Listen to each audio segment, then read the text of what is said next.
Hey guys, welcome back to Daska Discusses. Well, it's that season. It's Halloween season, yes. And what am I here to do? Well, as you can see from the thumbnail, I am going to be going through the second part of my top 66 horror films of all time. So let's just share this to the social media platforms so everyone knows. Alright, well, we did go through a bit before, and last week actually, should I say, went from 66 to 44, and as you can see, 44 was Dawn of the Dead. So yeah, let's just share all this. Sorry guys. Alright.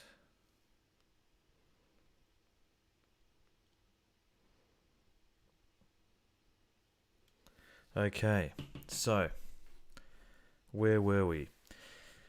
Well, we're up to, yeah, Dawn of the Dead. That was number 44, right? So, just a quick recap on the rest.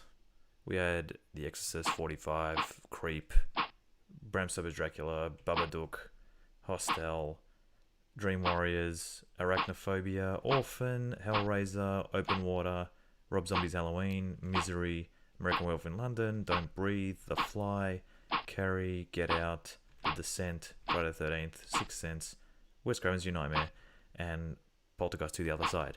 Now, I probably, looking back, I mean, it was difficult to make this list, and I'm like, oh, I forgot that. So, I haven't really altered many, but there will be some honorable mentions in the next video next week, which will be the well, tonight we're going through from 43 till 25, so it could be a bit shorter. So yeah, let's do this, shall we? So 44 was Dawn of the Dead. 43, let's do this.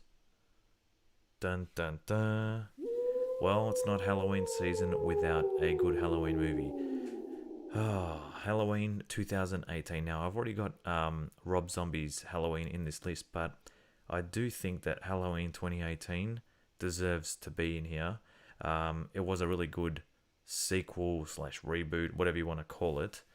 Now, a lot of people, I don't know, like, the thing is about this, I think it was really good. I think it really did a good job in getting that whole folklore of like Michael back to where it's at now. Now, Halloween Kills is coming out, and I will be doing a review on that. I have seen it. Yeah, what can I say? We'll keep that for a review. But number 43 is Halloween from 2018. Let's go to 44. All right. 44. What do we got? Fear Street. Now, I've put the trilogy there, but particularly part 2, I think deserves to be in this list because I did reviews on these, and I think I enjoyed part 2 the most. Part 3, half of it was good. Part 1, I think, really failed, but part 2, 1978, really was good. Quite gory, quite violent, but it had this aura of like this horror element in it that was really scary. So I give that number 42 for me is part 2 of Fear Street. Now, if you haven't seen these, they are on Netflix. They came out, it says there in July. And, well, if you're a fan of the R.L. Stine books, you'll understand. But I never read them. But I'll tell you what, they were pretty good movies. But like I said, the first one, if you can get through that, then the next two are manageable. So, 41. Oh, good old Chucky. Here we go. Now, there are things, this has been really... There's so many sequels and reboots now, and now there's going to be a TV show, but I think going back to the original one here with Child's Play and Chucky Part 1 from the 80s, you really can't go wrong with it. It deserves to be in this horror list because I think without Chucky, you wouldn't have had a lot of other possessed doll kind of movies, and Brad Dourif doing the voice of Chucky is awesome. And I think without that voice, it just doesn't work. I know the reboot movie had Mark Hamill, which was okay, but you just can't get. Yeah, the first one is just awesome. The second one's okay. Third one's a bit, I don't know. But Chucky, Child's Play, number 41 for me on the list. Next. Well, we've got The Cell at number 40. This is, I reckon, a really underrated movie. You got J-Lo, Vince Vaughn, Vince D'Onofrio.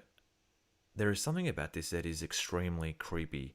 The whole premise of her, Jennifer Lopez, going into a serial killer's mind to find clues as to where he's keeping his captive, like he's kidnapped someone, is quite scary. And the scenes where she actually goes into his mind, I think they're really surreal. It's like some sort of weird kind of artwork. Yeah, I know it sounds weird, but it's just disturbing.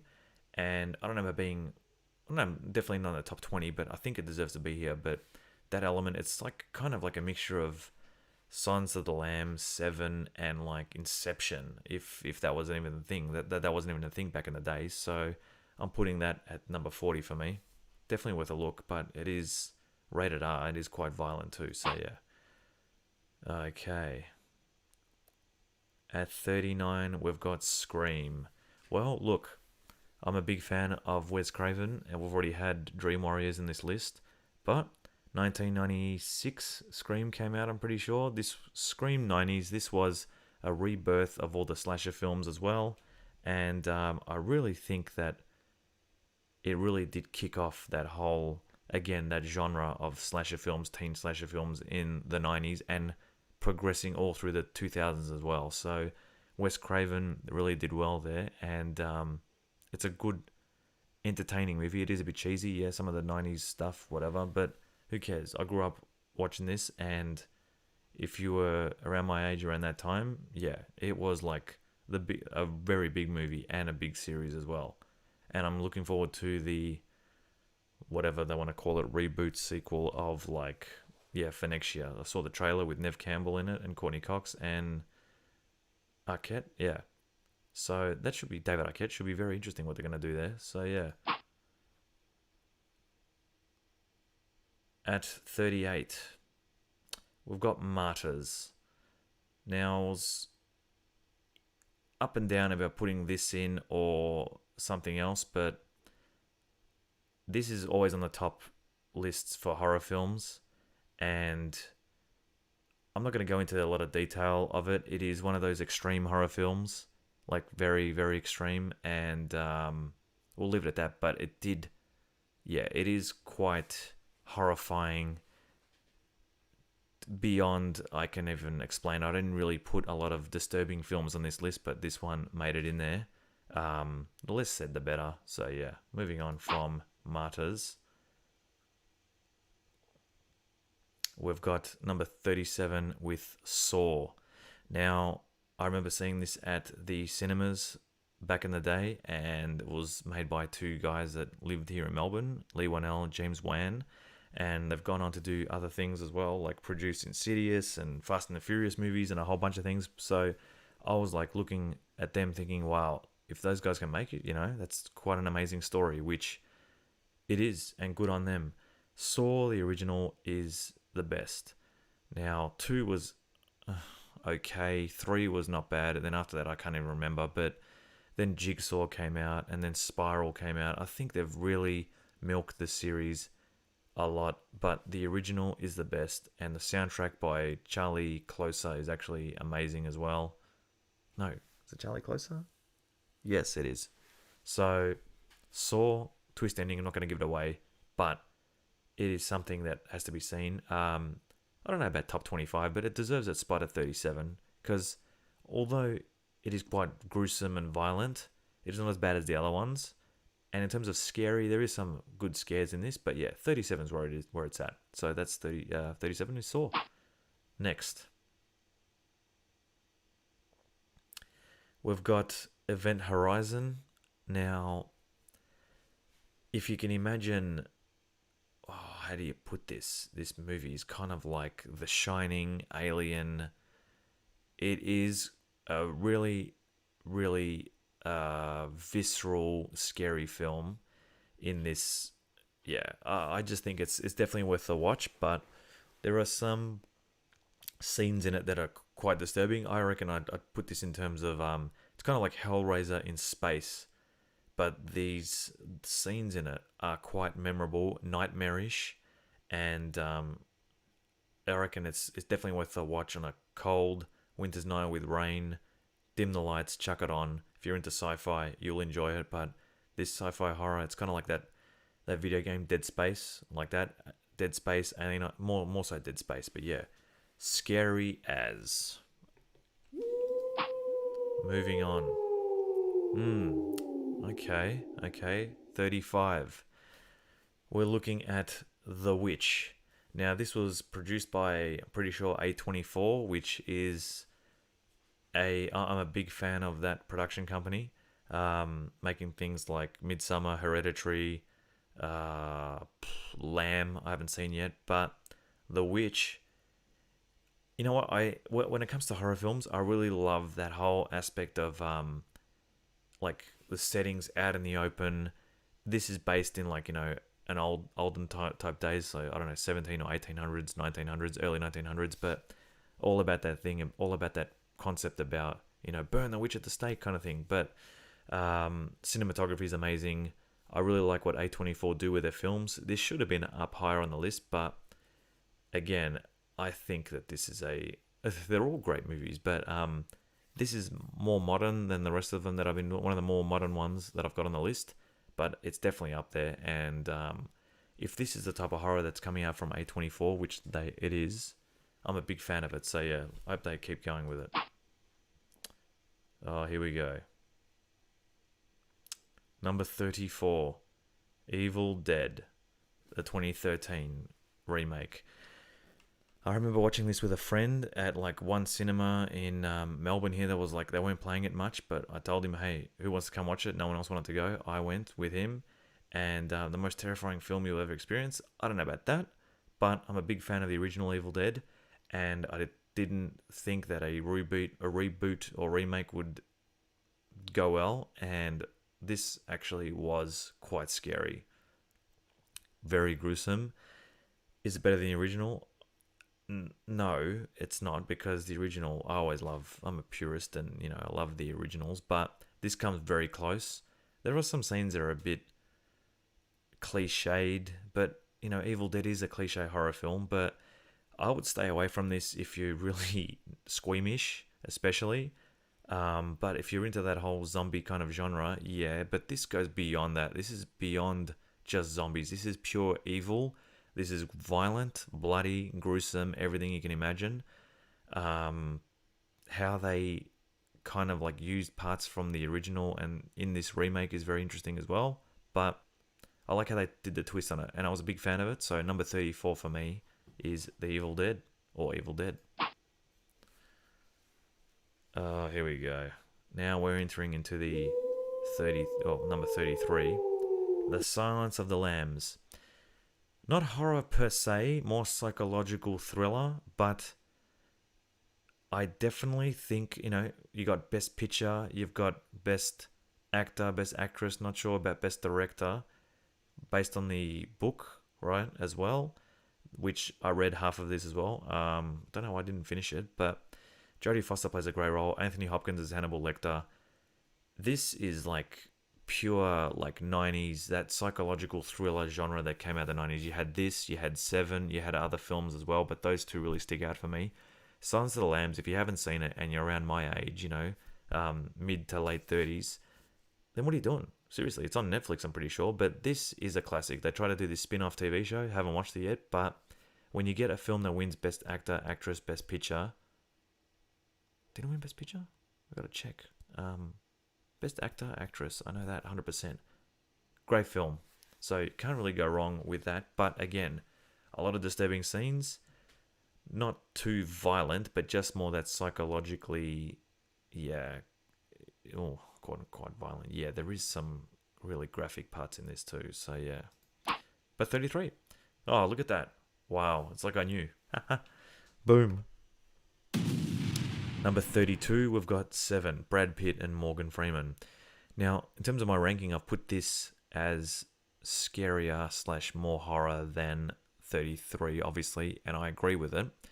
In terms of what's the better film, if I had to sit down and tell you what's better, Seven or Silence of the Lambs, I think Silence of the Lambs is the better film, but I think that Seven is the more disturbing slash horrifying. Again, with the ending that happens in this, maybe these days, people can see it coming a mile away, but at the time, what's in the box? We all know that meme. Brad Pitt, Morgan Freeman, Brad Pitt in his, not in his peak, but he was pretty big back then. Morgan Freeman as well. This film is very dark. It's got that film noir feel about it. I really do enjoy it.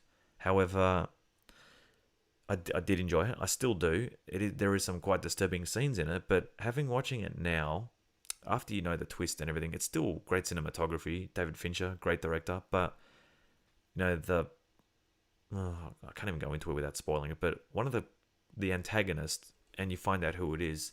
Looking back at it now, who they've chosen, I just can't go past all the kind of criminal stuff that's happened to that actor. You know who I'm talking about. It just makes me feel a bit uneasy. So yeah, good, but yeah. Moving on from 32.7, let's go to 31. Oh, The Wicker Man. And yes, I'm not talking about the rubbish Nicolas Cage one. I'm talking about the Christopher Lee, Edward Woodward version from 1970, whatever it was.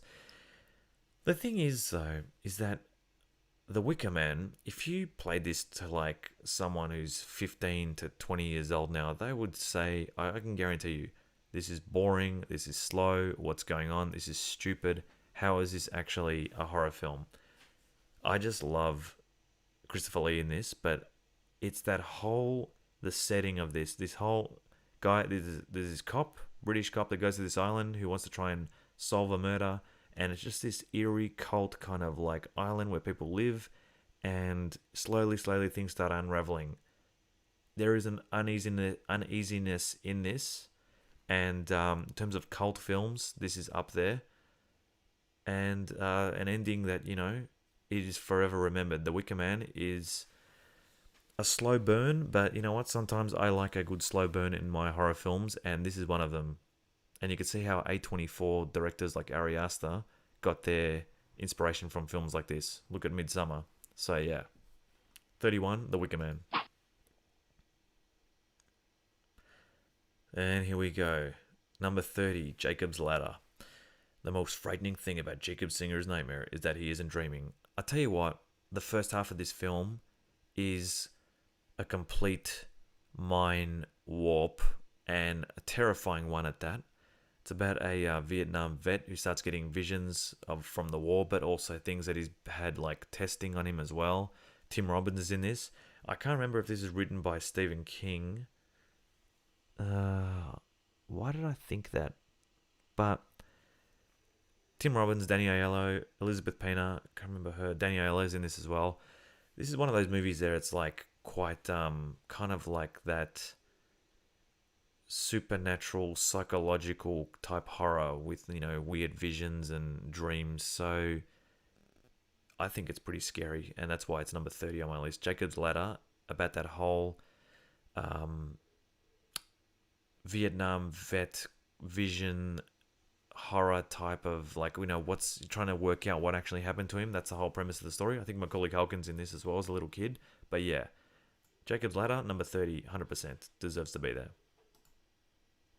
Next.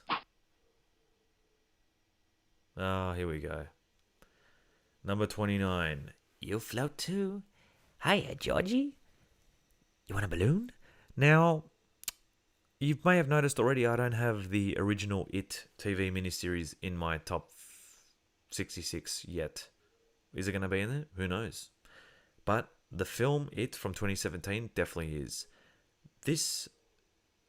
I was a big fan of this when it came out. I even tried rereading the book because I read it back when I was very young and I could barely understand it, and it's a bit of a mess and it's very big. But I think that what's his name, Skarsgård, did a really good well playing Pennywise. The film was well edited, good cinematography, had that Stranger Things feel. This was like it came out at the exact right time, right when like Stranger Things was out as well. So it hit every mark. Part 2, I'm sorry, but I was very disappointed in that. But part 1 does have some genuine scares in it, and it's a good popcorn movie. You can sit down with friends and be like, let's watch a scary movie. Chuck on it. It is accessible to everyone. It's violent, but not too violent to the point where people are going to be sick or like think that you're weird watching it.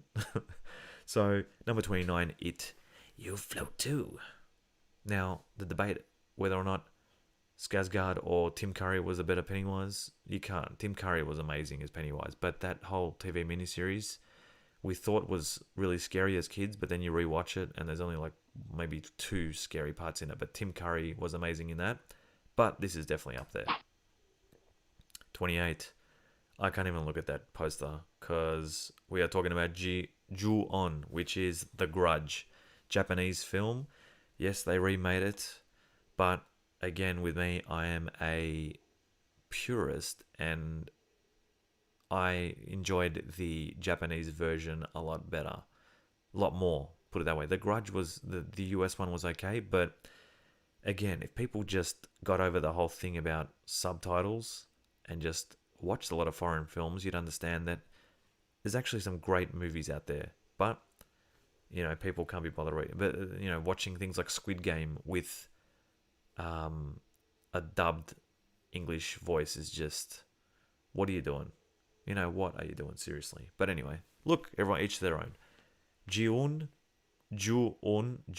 sorry, definitely up there for number 28, getting into that top 25 soon. So yeah, only a couple left, guys.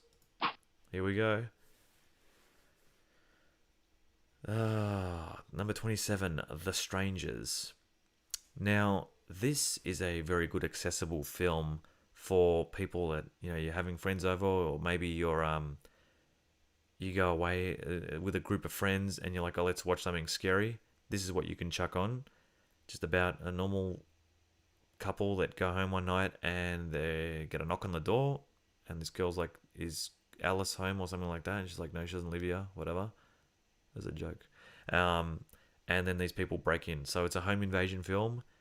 It is scary because unfortunately this stuff happens, but we tell ourselves there's nothing to fear, but sometimes we're wrong. That is an iconic shot from the film. Love that. In the darkness, and then this guy comes into it. Inspired by true events. Don't know how accurate that is, but the film is very scary. It deserves to be in the top 25, but it just misses out. I think the ending kind of gets a bit much in terms of like the violence. And then the sequel, it's called The People We Now Know, is pointless. No, I'm joking. The sequel's called, I can't even remember. I didn't even watch it. I heard it was that bad. But The Strangers is definitely up there and is, again, like it, accessible but violent, but just plain creepy and scary. Well, we've gone through all that. We've got one more before we're at the end, guys. So here we go. 26. Oh boy. Lars von Trier. Now, I did mention before, I don't have many disturbing films in here, but wow. Number 26, The House That Jack Built. Oh boy, Lars von Trier. Now, this director is really out there and quite vivid, explicit, violent.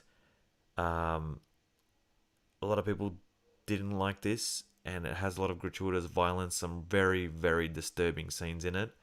In terms of horror, it is up there because of the whole serial killer genre. It's mixed in there with like these kind of artistic kind of readings of not the Bible, but just like the main character reading parts of a book or poetry, and it tries to justify a few things like that, like some of the scenes. But if you take them out, this film is probably one of the more disturbing movies on the list. Definitely not something that you'd be like, hey guys, let's sit around and watch this. No. Just check out IMDb, guys, seriously. But yeah, House of Jack Built, number 26. That's it for this video, but let's go through it, guys. Let's have a look. We had that. We had The Strangers. We had Ju-on. We had It. We had Jacob's Ladder. We had The Wicker Man at 31. We had Seven. we had The Silence of the Lambs, Evil Dead, The Witch, Event Horizon, Saw, Martyrs, Scream, The Cell, Child's Play, Fear Street Part 2, and Halloween. Wowee, we went through a lot of it, guys. It's been, 25 minutes? Yeah. And you know what that means? That means that next week on, what is it? It's Wednesday today. Next Wednesday night, you know what's going to happen? Yup. I'm going to get into my top 25 horror films of all time. Now, I can guarantee you that is going to be a long video because there are some rippers in the top 25. And you know me, I love horror. And really looking forward to it. Halloween next week. But all I want to say, guys, is, as I always do, I want to thank everyone for jumping on the stream if you were there, whatever. But if you're watching this after I've streamed, please leave a like, comment on what you thought of my list, see if you can guess what my top 10 will be. And I'll don't forget to subscribe, and I'll see you guys on the next episode of Dasker Discusses. 3, 2, 1, boom. Catch you then.